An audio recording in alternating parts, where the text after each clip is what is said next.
Alors, pour essayer de comprendre ce que veut dire s'approprier, au lieu de consulter immédiatement les conduites humaines, je me suis adressé à une autre science qu'on appelle l'éthologie, c'est-à-dire la description la plus précise possible des conduites animales.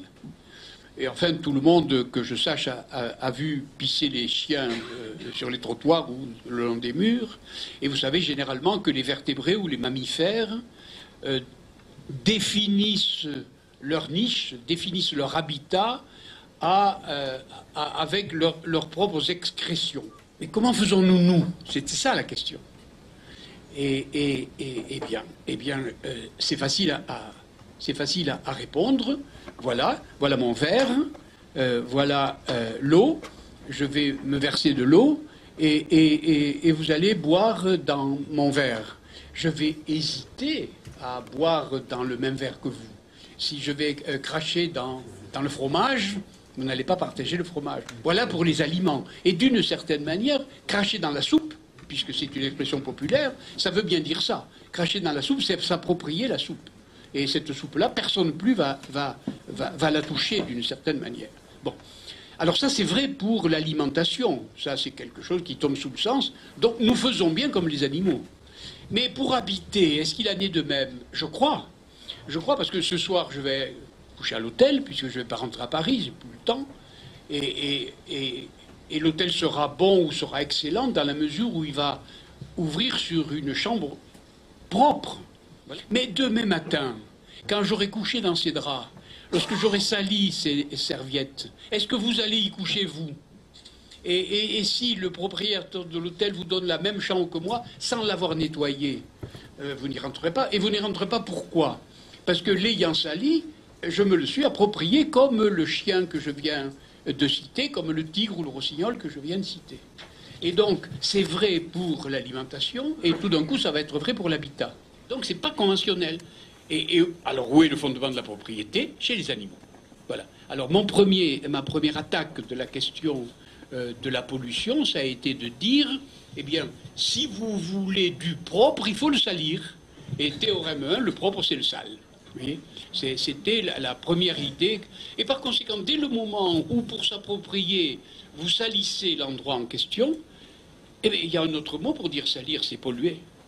Alors, la différence qu'il y a entre le dur et le doux, je l'emprunte évidemment au vocabulaire de l'informatique, entre le soft et le hard, le matériel et le logiciel, c'est-à-dire les supports matériels des messages et le contenu significatif du message. Alors, premièrement, il y a eu de la pollution dure, et tout le monde est d'accord là-dessus. On sait ce que c'est que le CO2, on sait ce que c'est que les pétroliers qui font naufrage au large d'Ouessant ou au large des côtes bretonnes. Ça, c'est de la pollution dure, on la connaît, on l'a mesurée, on sait quels sont ses dangers, etc.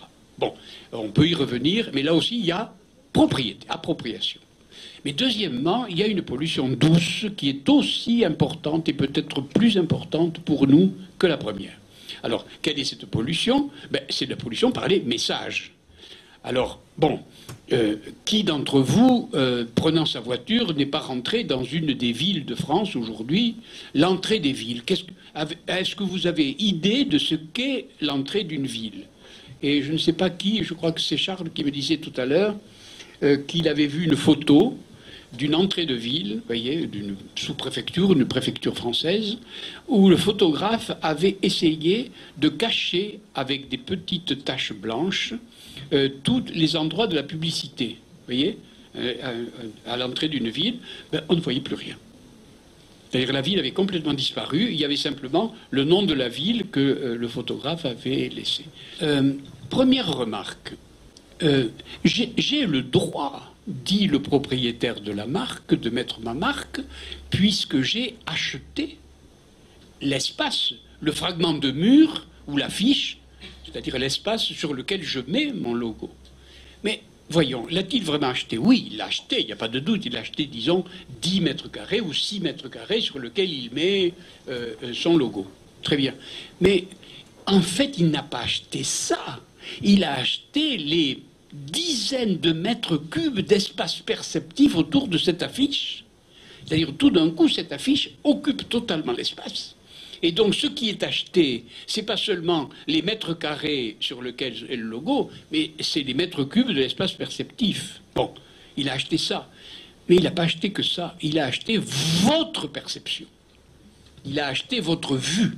Il a acheté votre vue, votre lecture. Il a acheté votre sensation. Et du coup, il a acheté quelque chose qui est beaucoup plus profond que votre perception. C'est quelque chose qui touche le cognitif. C'est-à-dire, au bout d'un certain temps, à force de voir cette affiche, à force de voir ce logo, vous n'allez plus à un certain moment que penser ce logo-là, vous voyez. Et par conséquent, à un certain moment, c'est votre âme qui est polluée. Donc, d'un côté, la pollution dure touche les corps, de l'autre côté, la pollution douce touche les âmes. Et à un certain moment, j'écris SOS, sauvez nos âmes.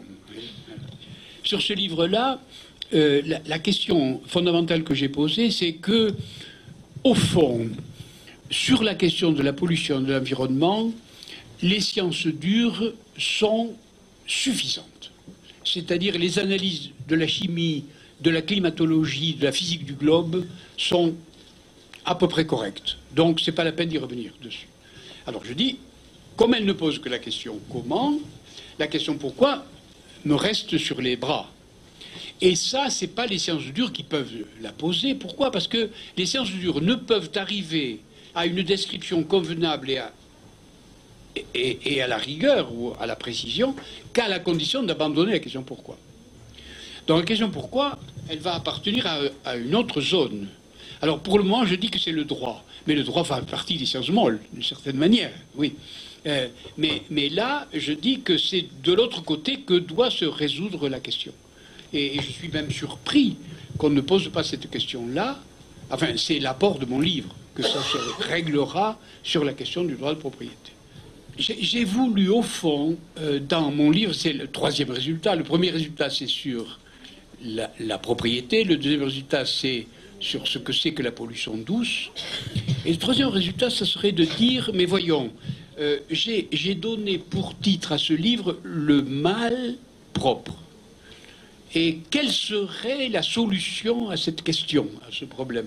C'est très simple. Il suffit de dire le contraire de mal et le contraire de propre. Quel est le contraire de mal? C'est le bien, bêtement, et le contraire de propre, c'est commun. Quel est l'inverse du mal propre? C'est le bien commun. À supposer que j'ai raison, c'est-à-dire que le droit de propriété soit naturel au départ. Je ne défends pas le fait que c'est toujours le droit naturel. Parce que si nous sommes des hommes, c'est que nous avons quitté la condition animale. Et par conséquent, la Convention est supérieure au droit naturel. Par conséquent, toute l'histoire ou le processus d'hominisation consiste à quitter le droit naturel. Bon. Mais il faut quand même, à mon avis, rester à minima dans le droit naturel. Alors, je dis, tout homme là a droit à sa niche. Voilà. Il y a droit de propriété minimal et c'est au moins le droit d'avoir autour de soi un espace suffisant pour survivre. Voilà. Et évidemment, là, je parle des SDF, forcément. C'est-à-dire, là, le SDF a droit au logement. Il n'y a aucun doute, ça, c'est un droit naturel. Pourquoi? Parce que dès lors que vous n'avez plus de logement, vous tombez en deçà de l'hominisation très vite. Oui, donc là, je prêche pour ce qui concerne les SDF au droit naturel au logement. Et ça, c'est un droit naturel. Oui, oui, c'est presque un droit fondamental, quoi. Alors, jusqu'à maintenant, l'homme a effectivement parasité ses sources de richesse, ses sources d'alimentation, etc. Et la notion qui est intéressante dans l'évolution du terme, c'est la suivante. On sait aujourd'hui que le mâle parasite la femelle dans l'acte de reproduction. C'est-à-dire, il fait porter à la femelle le poids de reproduction de ses propres gènes. Donc, le mâle est le parasite de la femme. Deuxièmement, lorsque le petit homme est dans l'utérus de la mère, il mange dans l'énergie de sa mère, il habite dans la chaleur de sa mère, il est donc parasite de sa mère. Donc, du point de vue biologique, on sait maintenant que le mâle et l'enfant sont le parasite de la femme, de la femelle. Et regardez comment ça se passe, c'est extraordinaire. La femelle accouche, elle chasse le parasite. Mais il continue à avoir une expérience parasitaire parce que la femelle l'allaite. Donc il se nourrit de la femelle. Puis peu à peu, après l'allaitement, elle le sèvre. Donc il quitte de plus en plus, et ensuite, après, il quitte sa famille, il va chercher fortune dans le monde tout seul. Et par conséquent, toute la question de l'élevage, de la reproduction, de la genèse humaine, consiste à faire passer le petit homme de parasite à symbiote. Et que toute la question, c'est la symbiose. Et du coup, mon idée, c'est de suivre cette évolution hominienne et de dire, en fonction du contrat naturel, que tant que nous avons été parasites de la planète, disons en gros, globalement parlant, on l'a mise en danger peu à peu parce qu'on avait des moyens de plus en plus forts de vivre sur elle. Et à un certain moment, passant le contrat naturel, il faut devenir les symbiotes de cet hôte-là. Et tout l'élevage, tout l'élevage du petit homme, et moi je pense maintenant l'élevage de l'humanité, c'est de passer de l'état de parasite à l'état de symbiote. Et c'est ça la réponse à la question. C'est la symbiose la solution. Michel Serres, merci beaucoup d'avoir répondu à nos questions.